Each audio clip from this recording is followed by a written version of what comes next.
الحمد لله نحمده ونستعينه ونستغفره ونؤمن به ونتوكل عليه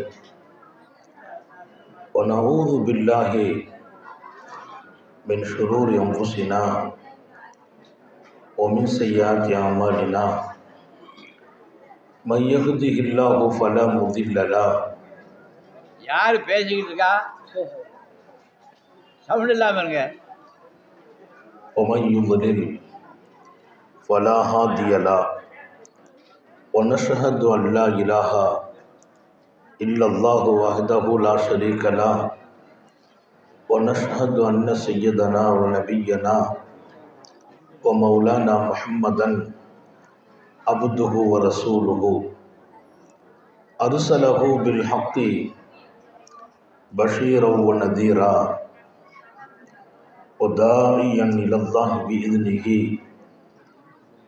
وسراجا منيرا صلى الله على سيدنا محمد وآله الأبرار وأصحابه الأخيار وأزواجه الطيبات الطاهرات أوصيكم عباد الله وإياي أولا بتقوى الله أما بعد فأعوذ بالله من الشيطان الرجيم بسم الله الرحمن الرحيم لهم البشرى في الحياة الدنيا وفي الآخرة لا تبديل لكلمات الله وقال نبي الله سيد البشر محمد رسول الله صلى الله عليه وسلم أول ما قذف الله في قلوبهم النور صدق نبي الله صلى الله عليه وسلم. எல்லாம் வல்ல அல்லாஹுவின் அன்பும் மேலான கருணையும் நமக்கெல்லாம் வந்து சேரட்டுமாக. நமது உயிரினும் மேலான கண்மணி ஹாத்தமுன் நபியின் முஹம்மது ரசூலுல்லாஹி ஸல்லல்லாஹு அலைஹி வஸல்லம் அவர்களின் அன்பையும் ஷஃபாஅத்தையும் பெறுவதற்கு அல்லாஹ் நம் எல்லோருக்கும் தௌஃபீக் செய்வானாக. வல்ல ரஹ்மான் நமக்கும் நம்முடைய பெற்றோர், மனைவி, மக்கள், குடும்பத்தார் யாவருக்கும் உயிர் உள்ள வரையிலும் உடல் சுகத்தை நசீபாக்கி தருவானாக. மருத்துவமனை கஷ்டம், அதன் சிரமம், செலவுகளிலிருந்து நிரந்தரமான பாதுகாப்பை அல்லாஹ் நம் எல்லோருக்கும் கொடுத்தருள் புரிவானாக. வானம் பூமியினுடைய ஆபத்துகளை விட்டும், முசீபத்துகளை விட்டும், கெட்ட முடிவுகளை விட்டும் நம்மையும் நம் குடும்பத்தையும் பாதுகாத்து அருள் புரிவானாக. அவனுடைய படைப்புகளின் தீங்குகள் அனைத்திலிருந்தும் நம்மையும் நம் சமூகத்தையும் காத்தருள் புரிவானாக. அல்லாஹுவின் மகத்தான பேரருளால் மிகச்சிறப்பான இறைநேசர்களை ஞாபகப்படுத்தி அவனது நினைவை தொடர்ந்து நமது இதயத்திலே பதிவு செய்து கொண்டிருக்கிற பாக்கியமான இந்த மஜ்லிஸில், இங்கே இந்த மண்ணில் பிறந்து வளர்ந்து இன்றைக்கு தமிழகமெங்கும் ஜொலித்து கொண்டிருக்கிற இந்த ஊரினுடைய மூத்த உலமாக்களில் மிஸ்பாஹியார் மம்பை இரண்டு பெருமக்கள், எங்களுடைய அப்துல் காதர் ஆலிம் ஹதரத் அவர்கள் நான் பற்ற இன்னும் படித்த கல்லூரியில் மிகச்சிறப்பான இடத்தை பெற்று நீண்ட காலம் அவர்களுடைய நான் தொடர்பிலையும் இருக்கிறேன். இங்கே அதே சென்னையிலே பணியாற்றுகின்ற மம்பையார், இன்னும் ஒரு பக்கம் நமது ஊரினுடைய இளம் மௌலவிகள். இந்த ஊரை சுற்றி இருக்கிற பல பகுதிகளிலிருந்து இங்கே நமது அன்பு உலமாக்கள், நம்மிடத்தில் பையத்தான முரீதீங்கள் என்று இங்கே நான் கூட ஒரு திக்ர் மஜ்லிஸ்ன்னு சொன்னாங்க, ஒரு 10 பேர் இருப்பார்கள் என்றெல்லாம் நினைத்தேன். இவ்வளவு மக்களும் உலமாக்களும் இங்கே சங்கமித்திருப்பது உண்மையிலேயே அல்லாஹ் உங்களை தேர்ந்தெடுத்தான் என்பதற்கு அடையாளம். இன்னும் அல்லாஹ் தேர்ந்தெடுப்பானாக. அவன் நினைவிலே நம்மை மூச்சு பிரியும் வரையிலும் வாழ வைப்பானாக.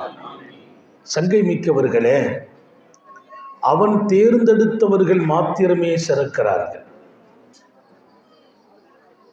நான் என் உயர்வை தேர்வு செய்ய முடியாது. எனக்கென்று ஒரு கண்ணியத்தை நான் உண்டாக்கிவிட முடியாது. என் வார்த்தைகளை கூட நான் அழகுபடுத்த முடியாது. ஏன், என்னை நானே பாதுகாக்கவும் முடியாது. சுந்தர நபிகள் ஸல்லல்லாஹு அலைஹி வஸல்லம் ஒரு அருமையான துஆ கேட்பார்கள். ரப்பே வலா துஸல்லித், பெருமானார் கேட்பார், தரஃபத் ஐன், சர்க்காரை ஆலம், என்னை என் மீது சாட்டி விடாதே என்பார்கள். என் பொறுப்புக்கு நான் சரியான ஆள் இல்லை. என்னை கண்காணிப்பது, என்னை பாதுகாப்பது, என்னை வளர்ப்பது, என்னை பக்குவப்படுத்துவது, என்னை பண்படுத்துவது என்னால் முடியாது. லா தகில்னி இலா நஃப்ஸி தரஃபத் ஐன், என் பொறுப்பை என் மீது நீ சாட்டி விடாதே. பெருமக்கள் இந்த ஹதீஸுக்கும் துஆவுக்கும் விளக்கம் தருகிற போதெல்லாம், உன்னை அவன் தேர்ந்தெடுத்தால் உன் பொறுப்பும் அவனால் எல்லா நேரத்திலும் வளர்க்கவும் படும், கண்காணிக்கவும் படும். அல்லாஹ் தௌஃபீக் செய்வானா. நான் அவன் தேர்வுக்கு உட்பட்டு இருக்க வேண்டும். எப்போது தேர்வு? யாரை தேர்ந்தெடுக்கிறான்? எல்லோரும் அவன் கண்காணிப்பில், எல்லோரும் அவன் பராமரிப்பில், எல்லோரையும் அவன் வளர்க்கிறான், வார்த்தெடுக்கிறான், உயர்த்துகிறான். சில பேர்களை விட சில பேரை இன்னும் உயர்த்துகிறான். வரஃபஅனா பஅலஹும் ஃபௌக பஅலின் தரஜாத், சில பேர்களை விட சில பேர்களை உயர்த்துகிறான் அல்லாஹ். அவன் யாரை உயர்த்தினானோ அவர்களில் நம்முடைய பெயருக்கும் தௌஃபீக் வழங்குவானா. அவன் உயர்த்துகிறான். உங்கள் ஆழமான இதயத்தில் ஒன்றை பதிவு செய்வேன், அவன் தேர்ந்தெடுப்பதற்கு என்று சில அடையாளங்களையும் வைத்தான். அவன் தேர்ந்தெடுப்பதற்கு நம்மிடத்தில் சில அடையாளங்களையும் அல்லாஹ் விரும்புகிறான். அந்த அடையாளமுடையவர்களை தேர்ந்தெடுக்கிறான். அதில் 1000 இருக்கிறது. நான் நேரம் ரொம்ப புனிதம், இந்த பாட்டையில் நின்று சில மணித்துளிகளிலெல்லாம் பேசிவிட முடியாது. அவன் தேர்ந்தெடுப்பதற்கு அவன் வைத்த அடையாளங்கள் 1000 இருக்கிறது. அதில் ஒன்றை ஞாபகப்படுத்துவேன். உங்கள் இதய துடிப்பை பார்த்தே தேர்ந்தெடுக்கிறான். உங்கள் உள்ளத்தை அவன் பார்த்து தேர்ந்தெடுக்கிறான். அதில் இருக்கும் தூய்மையை வைத்து தேர்ந்தெடுக்கிறான். அதில் இருக்கிற உயர்வான தன்மைகளை வைத்து தேர்ந்தெடுக்கிறான். அதில் இருக்கிற அழகையும் அலங்காரத்தையும் வைத்து தேர்ந்தெடுத்திருக்கிறான். என் ஆடை அல்ல என் அழகு, என் பாவனைகள் அல்ல என் அழகு. முகமா அழகின் அடையாளம்? இல்லை. நிறங்களா? வெள்ளையோ சிகப்போ அடையாளங்களா? இல்லை. சர்க்காரை ஆலம் ஸல்லல்லாஹு அலைஹி வஸல்லம் வெளி அழகை அல்லாஹ்விடத்தில் பார்க்க ரசிக்க சொன்ன போதெல்லாம் கண்ணாடிக்கு முன்று கேட்கிற துவா என்ன தெரியுமா? அல்லாஹும்ம ஹஸ்ஸின் ஹுல்கி கமா ஹஸ்ஸந்த ஹல்கி, என் கோலத்தை நீ அழகாக்கியதை போல். நல்ல ஞாபகம் வைங்க, என் கோலத்தை நீ அழகாக்கியதை போல் என் குணத்தையும் அழகாக்குவாயா. எப்போ ஓதணும்? கண்ணாடிக்கு முன்னால. யார் ஓதணும்? கருப்பானவரும் ஓதணும், வெள்ளையானவரும் ஓதணும், பங்கரையான காட்சியாளரும் ஓதணும். அதே துவாவை தான் ஓதணும். என்ன துவா? அல்லாஹும்ம ஹஸ்ஸின் ஹுல்கி கமா ஹஸ்ஸந்த ஹல்கி, என் கோலத்தை நீ அழகாக்கியதை போல். எப்படி? சர்க்காரை ஆலம் ஸல்லல்லாஹு அலைஹி வஸல்லத்தின் கோலம் அழகானது. இமாம் திருமதி சர்க்காரை ஆலத்தை பற்றி எழுதுகிற அற்புதமான ஹதீஸுகளில் ஷமாயிலே திருமதின்னு ஒன்று இருக்குது. பெருமானாரின் அங்கடையாளங்கள், முகப்பாவனைகள், உடல் அமைப்புகள், முடி அமைப்புகள், எப்படியெல்லாம் ரசூல் கோலத்தால் இருப்பார்கள் என்று ஒரு செய்தியை ஒரு நீண்ட பக்கங்களாக எழுதுவார்கள். பெருமானார் முகத்தால் அழகானவர்கள், கோலத்தால் அழகானவர்கள், முடி அழகானவர்கள், கண் அழகானவர்கள், மூக்கு அழகானவர்கள், வாய் அழகானவர்கள். இன்னும் சொன்னால் பெருமானாரின் நெஞ்சில் நேராக ஒரு ஆண்மையின் அடையாளமாக முடி அப்படி ஒரு கோடு கிழித்ததை போல் இருக்கும். நெஞ்சு முடி ஒரு ஆண் வீரனுக்கு அடையாளம். எல்லா இடத்திலும் அழகு என்பதில் மாற்றமில்லாத முஹம்மது ரசூல் ஸல்லல்லாஹு அலைஹி வஸல்லம், என் வெளிக்கோலத்தை நீ அழகாக்கியதே போல், அந்த வார்த்தைக்கு தகுதி. ஆனால் அது நபிக்கு சொந்தமான வார்த்தை இல்லை. நீங்களும் ஓதணும், நானும் ஓதுறேன். என்ன பாடம் தெரியுமா? எனக்கு நான் அழகு, எனக்கு நான் அழகு. ஒரு கற்பர் நின்னாலும் அவர் கண்ணாடியில் போய் தன்னை அலங்கரிப்பார். கொஞ்ச நேரம் இப்படி பண்ணுவார், கொஞ்சம் இப்படி தொடச்சி விடுவார், கொஞ்சம் பவுடரை தேய்ச்சிக்கிடுவார். ஏன் தெரியுமா? நமக்கு தான் அவர் பங்கரை, அவருக்கு அவர் அழகானவர், அவருக்கு அவர் அழகு. சர்க்காரை ஆலம் ஸல்லல்லாஹு அலைஹி வஸல்லம் கற்றுக் கொடுத்த எந்த வாழ்க்கையிலும் ஒரு காலத்தை சார்ந்தது இருக்காது. எந்த துஆவும் காலத்தோடு ஒட்டி இருக்காது. அது எல்லா காலத்தோடும் கலந்து நிறைந்திருக்கும். ஒரு குறிப்பிட்ட மனிதரோடு தொடர்பில் இருக்காது, எல்லா மனிதர்களோடும் தொடர்பில் இருக்கும். நான் சொல்ல வரும் செய்தி உங்கள் இதயத்தில் நீங்கள் பதிக்க வேண்டும். என் அழகை நான் தீர்மானிப்பதில்லை, நான் எப்படி அழகாக இருக்க வேண்டும் என்று அல்லாஹ்வே தீர்மானித்தான். ஆனால் பெருமானாருக்கு மட்டும் கொஞ்சம் வித்தியாசம்.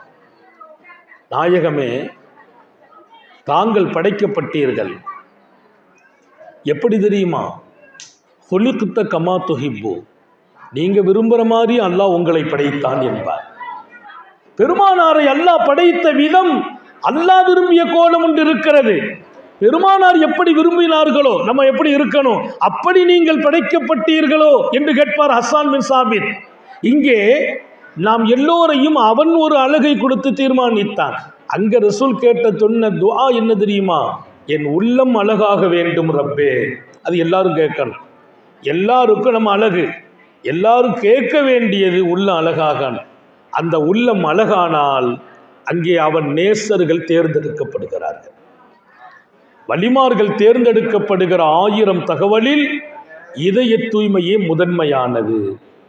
இன்றைக்கு மனிதர்களில் வெள்ளையாக இருப்பவர்கள், அழகான உடை உடுத்திருப்பவர்கள், கோலத்தாலும் வாழ்வாதாரத்தாலும் மேம்பட்டு இருக்கிற பல பேர்கள் இதயத்தில் மாத்திரம் ஏந்தானோ வெளிச்சம் இல்லாமல் இருக்கிறார்கள். அழுக்கப்பட்ட இதயம், ஆபாசங்கள் நிறைந்த இதயம், காழ்ப்புணர்ச்சிகள் கொண்ட இதயம், பொறாமைகள் நிறைந்த இதயம், பல பேர்களுக்கு பெருமை நிறைந்த இதயம். பெருமை இருக்குமா? நீ ரப்பால் தேர்வு செய்யப்படும் இடத்தை விட்டும் நீக்கப்படுவாய். பொறாமை இருக்குமா? நீ அந்த தேர்வில் இருக்க மாட்டாய். இன்றைக்கு உலகத்தில் நான் பொது தேர்வுக்கு போகிறதுக்கு பல நிபந்தனை இருக்குது. அதிலும் இன்றைக்கு கல்வி காலத்தில் வித்தியாசமான தேர்வுகள் எல்லாம் வந்திருக்கிற இந்த காலத்தில் எதையுமே நான் வெளி விஷயத்தில் ரொம்ப டச் பண்ணுறது இல்லை. இன்றைக்கு நீட்டு தேர்வுகள் எல்லாம் எழுதப்படும் இந்த காலத்தில் நிபந்தனைகள் நிறைய இருக்கிறது. அந்த தேர்வுக்கு போகிறதுக்கு முந்தி அவர் படும் பாடெல்லாம் நிறைய இருக்கிறது. இதை தாண்டி அல்லாஹ் ஒருவரை தேர்ந்தெடுக்கிற 1000 அடையாளங்களில் மன தூய்மை என்பது மகத்தானது, முதன்மையானது. பெருமை இருக்குமா? நீ தேர்வில் இல்லை, தேர்வு எழுதி தோத்து போறது இல்லை, தேர்வுக்கே நீ தகுதி இல்லை. பொறாமை இருக்குமா? நீ தகுதி இல்லை. ஆணவம் இருக்குமா? தகுதி இல்லை. ஆபாசம் உன் இதயத்தில் குடியேறுமா? நீ மொத்தமான தகுதியையும் இழப்பாய். நீங்க வலிமார்கள் யாருங்கிறத இப்ப நீங்க எடுத்துக்கிறணும். அவங்கள்ட்ட என்னமெல்லாம் இல்லைன்னு நீங்க புரிஞ்சுக்கிடணும். அவங்க தேர்வு செய்யப்பட்டுட்டாங்க, இதய தூய்மையால் தேர்வு செய்யப்பட்டாங்க. இதய தூய்மை எப்போ கிடைச்சிக்கிறதோ என்னவெல்லாம் இல்லாமல் போயிருது. பெருமை, பொறாமை, ஆணவம், உள்ளத்திற்கென்று இருக்கிற பல நோய்கள் என்றார் இமாம் கஸ்ஸாலி.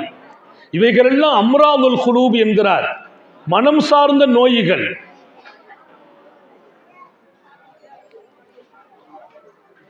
உங்கள் மனதில் இன்னொன்றை நான் பதிப்பேன். முஹம்மது இப்னு நஸ்ர் அல்லாமா மரூசி, முஹம்மது இப்னு நஸ்ருல் மரூசி மிஸ்ர் தேசத்திலிருந்து மக்கா வருகிறார். மிஸ்ர் தேசத்திலிருந்து மக்கா பயணம். தன் அடிமையோடு வருகிறார். கப்பல் பயணம். அவர் யார் தெரியுமா? இதய துடிப்பெல்லாம் ரப்பை சுமந்தவர். யாருடைய இதயத்தில் ரப்பு சுமை பெற்று விடுவாரோ அவர் இதயம் பாவத்தை நோக்கி எந்த ஒரு காலத்திலும் பயணமாகார். அல்லாஹ் நம்ம எல்லாருக்கும் தௌஃபீக் செய்வானார். இன்றைக்கு கொஞ்ச நேரம் மனசை கட்டுப்படுத்துவதற்கு கூட கல்வியாளர்களாலும் முடியவில்லை. ஆன்மீகத்தில் உச்சம் கண்ட பல பேர்களும் பல நேரத்தில் தோற்று போகிறார்கள். மனசை கட்டுப்படுத்துகிற அந்த வாழ்க்கையில் பல பேர் தோல்வி. வலிமார்களை நீங்கள் சாதாரணமாக இடை போட்டு விடாதீர்கள். இதயத்தின் அரசர்கள் அவர்கள், இதயத்தின் மீது ஆட்சி செய்தவர்கள். இமாம் கஸாலி சொல்வார், குதிரையில் ஏறுபவன் அதன் கடிவாளத்தை கனமாக பிடித்திருக்க வேண்டும். குதிரை உன் கட்டுப்பாட்டில் இல்லை என்றால் அதன் கட்டுப்பாட்டுக்குள் நீ போய்விடுவாய். குதிரை உன் கட்டுப்பாட்டில் இல்லை என்றால் அது ஏற்படுத்தி கொண்ட அந்த வேகத்தில் உன்னை தூக்கி வீசிவிடும். அது கட்டுப்பாட்டில் நீ போயிடுவ. சொல்லிவிட்டு உன் நஃப்ஸ் என்பது அது குதிரைக்கு சமமானது. அதை உன் கட்டுப்பாட்டில் நீ வைத்தால் நீ ஜெயிக்கிறாய், இல்லை என்றால் உன்னை வீழ்த்தி உன் நஃப்ஸ் ஜெயித்து விடும் என்பார். உன்னை வீழ்த்தி உன் நஃப்ஸ் ஜெயிக்கும். அது முரண்பிடிக்கும் குதிரை, முரண்டு பிடிக்கும் குதிரை. கட்டுப்பாடு இல்லாத வேகத்தை தனக்கென்று சொந்தமாக்கி கொண்ட குதிரை உன் ஆன்மா என்பது. இன்றைக்கு ஆன்மாவின் பரிசுத்தம் அது ஒரு பாடமே நடத்த வேண்டும். கத் அஃப்லஹ மன் ஸக்காஹா, அது தூய்மை என்ற இடத்தை உண்டாக்கி கொண்ட மனிதர்கள் மாத்திரமே வெற்றியாளர்கள் என்றான் அல்லாஹ். நமக்கெல்லாம் அந்த வெற்றி பெற தௌஃபீக் செய்வானாக. வலிமார்களுடைய இந்த சபையில் இருந்து வலிமார்கள் யார் என்று மாத்திரம் நீங்கள் விளங்கி போவது ஒரு பெரிய நோக்கம் என்றாலும் அதற்கு மேல் ஒரு நோக்கம் இருக்குமா? வலிமார்கள் எந்த வாழ்க்கைக்குள் இருந்து தன்னை அல்லாஹ்வோடு நெருக்கமாக்கி கொண்டார்களோ அந்த வாழ்க்கையில் நான் கொஞ்சமாவது உள்ளே நுழைந்து பங்காற்ற வேண்டும் என்ற இதய துடிப்பில் நீங்கள் விடைபெற வேண்டும். அந்த எண்ணத்தோடு விடைபெறணும். அல்லாமா முஹம்மது இப்னு நஸ்ருல் மரூசி கப்பல் பயணத்தில் போகிறார். அந்த கப்பல் பயணம் மிஸ்ர் தேசத்தில் இருந்து மக்காவை நோக்கிய பயணம். கடல் கொந்தளிப்பானது, கட்டுப்பாடு இழந்தது. கடல் எப்போ கொந்தளிப்பாகுமோ கட்டுப்பாடு இழந்துரும். அவங்க போகிற கப்பல், அதில் இருப்பவர்கள் ஒட்டுமொத்தமாக புரட்டி போடப்பட்டார்கள். ஒரு பெரிய சூஃபி, அவர் மிகப்பெரிய ஞானி, அல்லாஹ்வின் நேசம் பெற்ற மகத்தான இறை நெருக்கத்தோடு இதய தூய்மைப்படுத்திய மனிதர். அவர் சொன்னார், கப்பலில் போன மொத்த மக்களையும் கப்பல் புரட்டி போட்டது. புரட்டி போட்டுச்சுங்கிறது முக்கியம் இல்லை.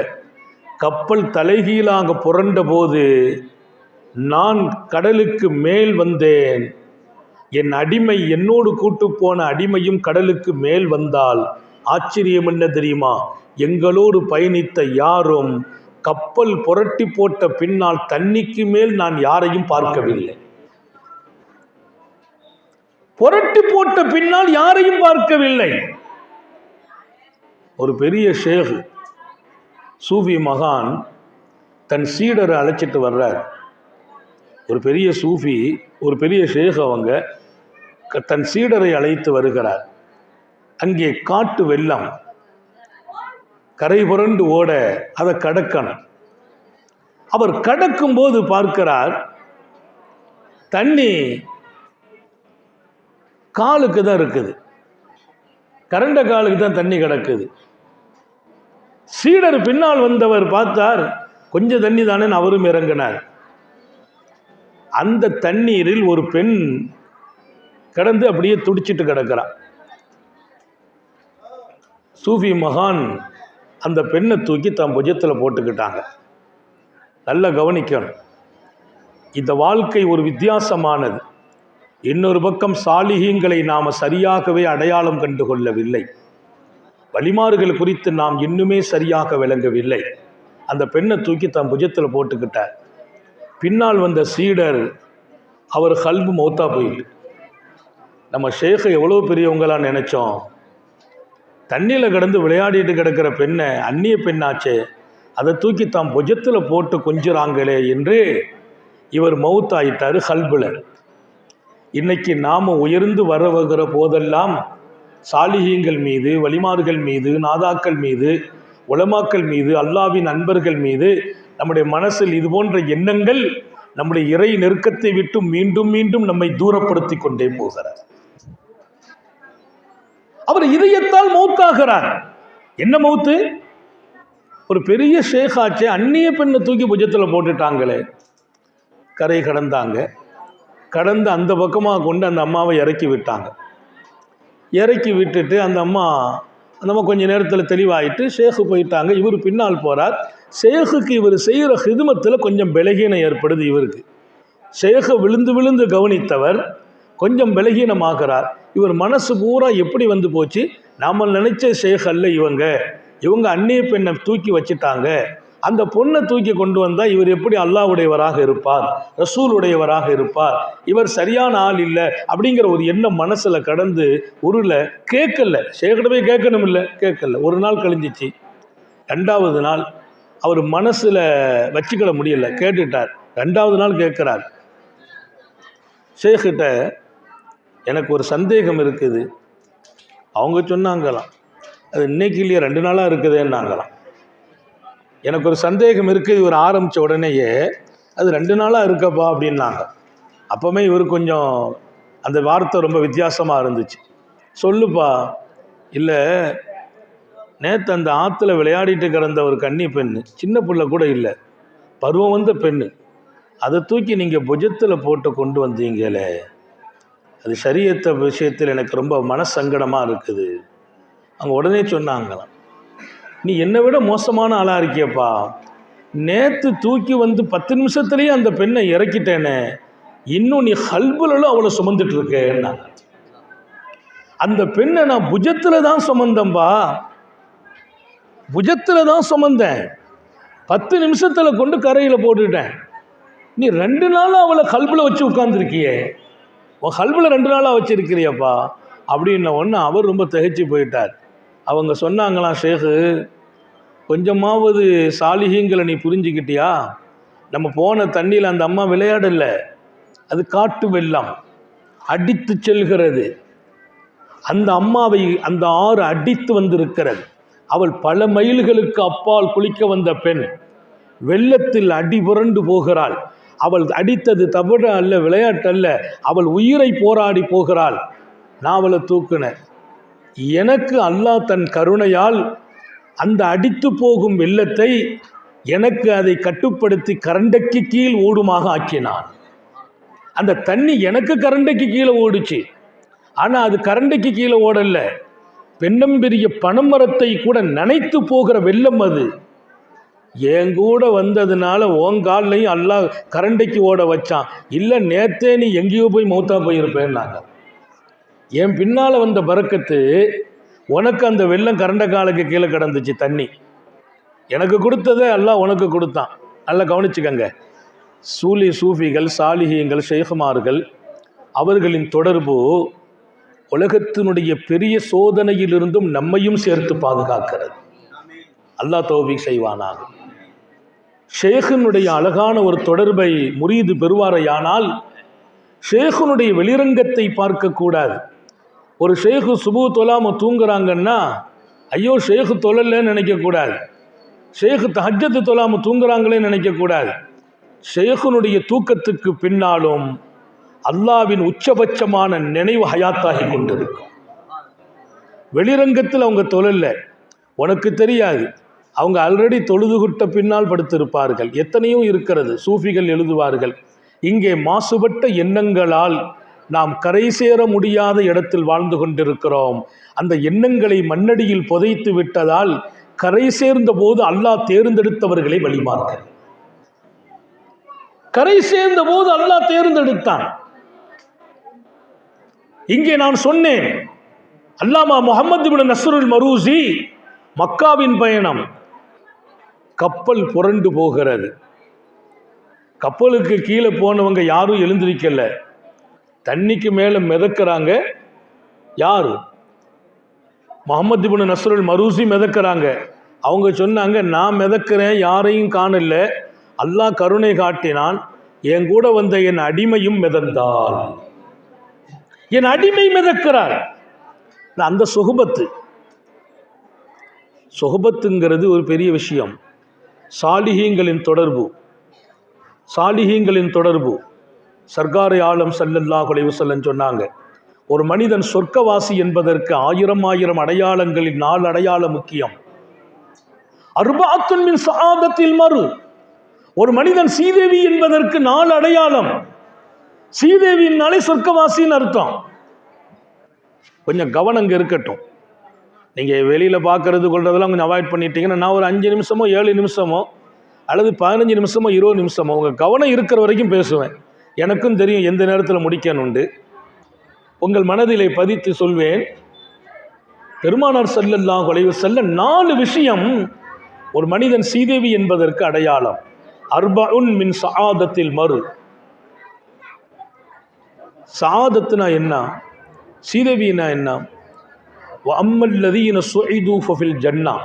அல்லாஹ் திருக்குர்ஆன் ஷரீஃபிலே சொல்வான், சீதேவிகள் நற்பாக்கியவான்கள், அவர்கள் தங்கும் இடம் சொர்க்கம் என்பான்.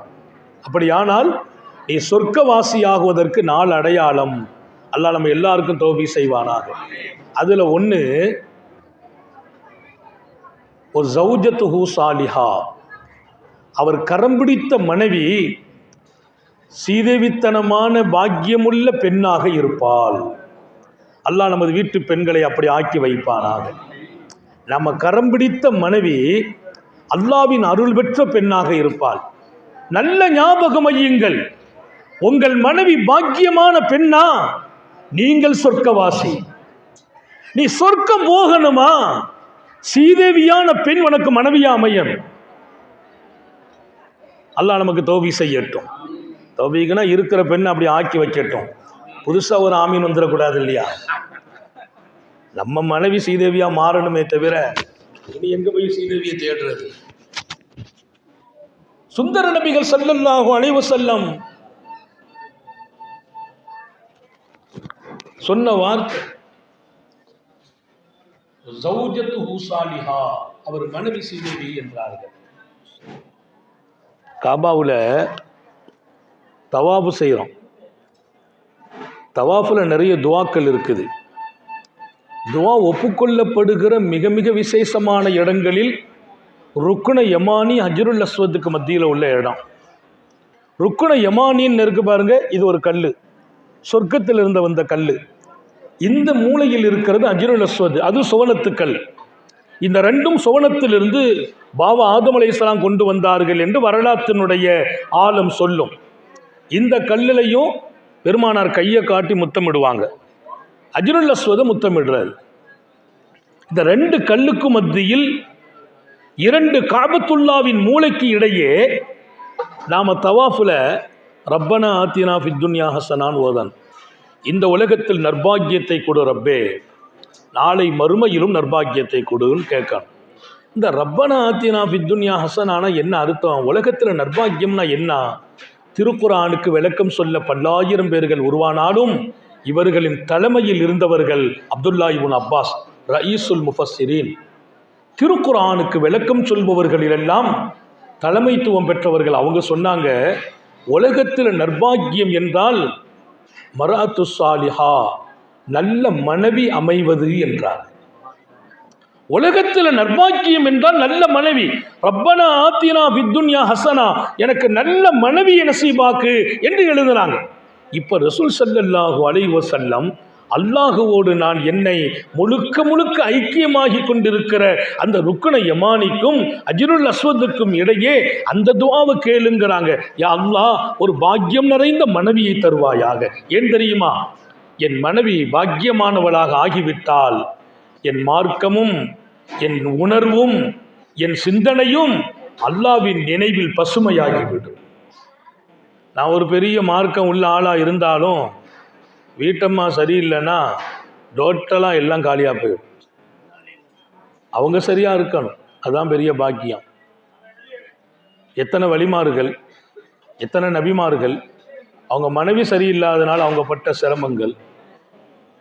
ஒரு பெரிய மகான் தன்னுடைய மனைவிட்ட தன்னை வழி நாம் அல்லாவுடைய நேசன்று பல தடவை சொல்வாங்க.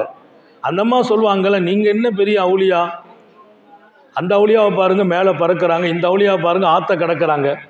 யாரு? அந்த அம்மா சொல்லுவாங்க, அந்த அவுளியா ஆற்ற கிடக்கிறார், இந்த அவுளியா மேலே பறக்கிறாரு, நீங்கள் வீட்டிலே உட்காந்துக்கிட்டு அவுளியான்னா உங்களை எப்படி நம்புறதுன்ட்டு ஊரே நம்பிய அவுளியாவை வழியை மனைவி நம்பல. அப்போ அவர் யோசித்தார், நம்மளும் ஒரு தடவை பறந்தால் இந்த அம்மா ஏற்றுக்கிடணும், அந்த அம்மா பார்க்குற மாதிரி பறக்கணுன்ட்டு அந்த அம்மா இருக்கிற முற்றத்துக்கு மேலே அவர் பறக்கிறார். யார் பறக்கிறா? அந்த வழி பறந்து அதுக்கு பின்னால் கீழே இறங்கினாங்க. இறங்கிட்டு சொன்னாங்களாம், இப்போ மேலே ஒரு வழி பறந்தாங்களே பார்த்தியான்னு கேட்டாங்க. ஆமாம், அவர் தான் வழி பறந்தார, அவர் தான் வழி, நீங்களும் இருக்கிறீல, உனக்கு விஷயம் தெரியுமா, பறந்தது நான் தான். ஓ, அதுதான் கொஞ்சம் கோணலாக இருந்துச்சுன்னா, அதுதான் கொஞ்சம் வளைஞ்சி பறந்த மாதிரி இருந்துச்சு. நான் 1000 தான் உலகத்தில் நன்மதிப்பை பெற்றாலும் வீட்டில் பெறுவதற்கு தாமதமாகும். எனவேதான் சர்க்காரை ஆழம், நீ அங்கே நன்மதிப்பை பெறும்போது தான் நீ பாக்கியமான மனிதன். 1000 நன்மதிப்பை நாடெல்லாம் நான் பெற்றாலும் அந்த நன்மதிப்பு வீட்டில் கிடைக்க வேண்டும். ஹைருக்கும் ஹைருக்கும் லியாஹ்லி, உங்களில் நன்மதிப்பு பெற்ற மனிதர் யாரு தெரியுமா? தன் மனைவியால், தன் பிள்ளைகளால் அவர் நன்மதிப்பு பெற்றவராக இருக்க வேண்டும் என்றார்கள். அல்லாஹ் நம்ம எல்லாருக்கும் தௌஃபீக் செய்வானாக. இங்கே அந்த ஹதீஸை வச்சுட்டு இப்படி சொல்கிறாங்க, உன் மனைவி பாக்கியமான பெண்ணாக இருந்தால் நீ சொர்க்கவாசி. எப்போ பாக்கியமான பெண்ணாகி விட்டாலோ அவள் என் நன்மதிப்பை உணர்வாள், என்னை நல்லவன் என்றே சொல்வாள், என்னை போன்று மனித உலகத்தில் யாரும் இல்லை என்று சொல்வாள். அப்போ ஒரு மனிதர் சொர்க்கவாசி என்பதற்கு 4 அடையாளம். அதில் ஒன்று என் மனைவி ஸ்ரீதேவி, 2வது அவுலாதுகு அபராரான்னாங்க, அவர் பெற்ற பிள்ளைகளெல்லாம் அல்லாவின் தொடர்பில் உச்சமான இடத்திற்கு போய்விடுவார்கள். நல்ல மனிதர்கள் அவங்க பிள்ளைங்களாக இருப்பாங்க. அல்லாஹ் நம்ம பிள்ளைங்கள் அப்படி ஆக்கி வைப்பானாக. தாயை எதிர்க்கிற பிள்ளைகள், தந்தையை உதாசீனப்படுத்துகிற பிள்ளைகள், சஞ்சலத்தை வீட்டில் கட்டவிழ்த்து விடுகிற பிள்ளைகள், ஒழுக்கம் சாரா பிள்ளைகள், போதைகளுக்கும் காமங்களுக்கும் அடிமை பெற்ற பிள்ளைகள், நான் கொண்ட பெண்ணை எனக்கு நீ நிக்கா செய்ய வேண்டும் என்று பெற்றோர்களை கட்டாயப்படுத்துகிற பிள்ளைகள், இன்றைக்கு எப்படியெல்லாம் வகைப்பட்டு போகிறார்கள் ஒவ்வொரு வீட்டில் பிறந்த பிள்ளைகளும். பிள்ளைகள் எல்லாம் அபராறுகள்ங்கிறாங்க ஸல்லல்லாஹு அலைஹி வஸல்லம். அபராறுன்னு சொன்னால் சாலிகுங்க இடத்தை தாண்டி உள்ள இடம், நல்ல மனிதர் அல்ல. அபராருங்கிறது நல்ல மனிதனுக்கு மேலே ஒரு சிபத்து இருக்குது, அவருக்கும் அல்லாஹ்வுக்கும் மத்தியில் ஒரு சின்ன கீறல் கூட விழாத வாழ்க்கை. அல்லாஹ் நமது வீட்டு பிள்ளைங்களுக்கு அந்த தௌஃபீக் செய்யட்டும். நீ சொர்க்கவாசி. இன்னைக்கு நம்ம பிள்ளைங்க எங்கே? நாம் அவர்களை வளர்த்த விதம் எப்படி? அபராறுகளாக ஆகிற இடத்துல கொண்டு நிறுத்திட்டோமா? 3வது ஒரு செய்தி, ஓ ஹுலத்தா உஹு சாலிஹீன், அந்த சப்ஜெக்டை சொல்லவே வந்தேன். அவர் நண்பர்களெல்லாம் அல்லாவின் அச்சமுள்ள நல்லவர்களாக இருப்பார்கள். நம்ம நண்பர்கள் நல்லவங்களாக இருக்கணுமா? நல்ல நண்பர்கள் கிடைத்தார்களா? நீ ஸ்ரீதேவிங்கிறாங்க. நல்ல நண்பர் உனக்கு கிடைத்தார்களா? நீ சொர்க்கவாசி. சங்கை மிக்கவர்களே, நான் சொர்க்கவாசியாக ஆகுவதற்கு என் நண்பன் நல்லவனா இருக்கணும். 4வது சொல்லிட்டு தொடர வர்றேன். ஓ கூத்துஹூ ஃபி பலதிகின்னாங்க, பிறந்த ஊரில் உனக்கு ரிசுக்கு கிடைச்சிட்டா நீ சொர்க்கவாசின்னாங்க. பிறந்த ஊரில் ரிசுக்கு கிடைக்கணும். அல்லாஹ் நம்ம எல்லாருக்கும் தௌஃபீக் செய்வானாக. அதனால் வெளியூரில் இருக்கிறவங்கெல்லாம் அதை காலி பண்ணிட்டு வந்துட வேண்டாம், அது நடக்கட்டும். பிறந்த ஊரில் ரிசுக்கும் பாக்கியம். அந்த செய்தியை நான் படிச்சுட்டு அல்லாஹ்ட்ட கேட்டேன், எனக்கு ரிசுக்கை ஊரில் வையின்னு கேட்டேன். அல்லாஹ் கருணை காட்டினான். இன்றைக்கு நான் பிறந்த ஊரிலேயே இமாமாக, பிறந்த ஊரிலேயே முதர்ரிஸாக, இன்றைக்கி பிரின்ஸ்பாலாக, இன்னொரு பக்கம் பிறந்த ஊரில் நிறைய பேருக்கு கண்ணியம் இருக்காதுன்னு சொல்லுவாங்க. அல்லாஹ்வுடைய கருணை, இன்றைக்கி எங்கள் ஊரில் கிட்டத்தட்ட பல்லாயிரம் பிள்ளைகளுக்கு நான் பேர் வைத்திருக்கிறேன். பல்லாயிரம் ஆண் பெண்களுக்கு நிக்கா செய்து வைத்திருக்கிறேன். இதில் ஒன்றும் பெரிய விஷயம், நான் இமாம் அல்ல அந்த மொஹல்லாவுக்கு. அந்த மொஹல்லாவில் என்னுடைய மாணவர் இமாமாக இருப்பார். அந்த மொஹல்லாவில் நடக்கிற நிக்காகுவையும் அந்த மொஹல்லாவில் பிறந்த பிள்ளைகளுக்கு ஆணுக்கும் பெண்ணுக்கும் பேர் வைக்கிறது நம்மகிட்ட தேட்டு வாங்கிட்டு வைப்பாங்க. அவன் கொடுத்த கண்ணியம். நான் ஒன்றை தான் சொல்ல வருகிறேன். சர்க்காரை ஆலம் ஸல்லல்லாஹு அலைஹி வஸல்லம், நீ பிறந்த ஊரில் உனக்கு ரிசுக்கு அல்லாஹ் பரப்பி போட்டுட்டானா நீ சொர்க்கவாசிங்கிறாங்க. அதில் என்ன ரகசியத்தை கொண்டு சொன்னார்களோ அதற்குள் நான் இங்கே ஆழம் காணவெல்லாம் விரும்பவில்லை. நீங்கள் துஆவில் இப்படியும் வச்சுக்க. நிறைய பேர் இன்னைக்கு ஊர்லெல்லாம் பிழைக்க முடியாது, வெளியூரில் போனால் தான் பிழைக்கலாம், வெளிநாட்டில் போனால் தான் பிழைக்கலாம் நினைக்கிறாங்க பாருங்க. அது அவ்வளோ ஆரோக்கியம் இல்லை. வெளிநாட்டுக்கு கொஞ்சம் போகணும் வரணுமே தவிர வாழ்வும் வாழ்வாதாரமும் ஊரோடு அமைந்தால் அந்த ஊரே பல ஃபேக்டரிகள் உருவாகிவிடும், பல நிறுவனங்கள் உருவாகிவிடும். நாம் எல்லாம் ஊரை காலி பண்ணிட்டு வெளியில் போனதுனால ஊர் அப்படியே இருக்கிறது.